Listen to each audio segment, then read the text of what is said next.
Dahil sa magandang pasilidad, isa ang Lorma Medical Center sa La Union sa 5 ospital sa bansa nakatuwang ng PhilHealth sa kidney transplant. Nagpapatrol, Ivan Abilie. Setyembre noong nakaraang taon, sinimula ng 70 anyos na si Lolo Che ang pagpapadialysis. Mula Agoo, La Union, dumarayo pa siya sa San Fernando City. Pero dahil sa PhilHealth, malaki raw ang natitipid niya. Talagang kailangan ng PhilHealth lahat sana makakaroon ng PhilHealth para may problema sa hospital yun.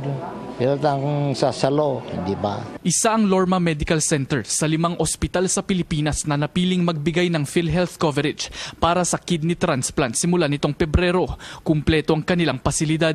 Sa kabuang 850,000 pesos na halaga ng operasyon, 600,000 piso ang sasagutin ng PhilHealth. Malaking tulong ito dun sa mga patients na mga indigents or mga sponsored or members ng families nila or yung mga senior citizens.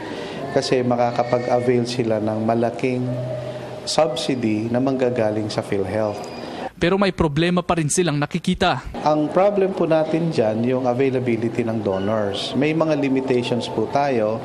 We can only do cadaveric, meaning galing sa mga namatay na mga kidneys or more commonly, living-related donors. Sa kasalukuyan, 13 pasyente na ang sumailalim sa kidney transplant sa ospital. Lahat ng ito ay naging matagumpay. Ivan Abilie, ABS-CBN News.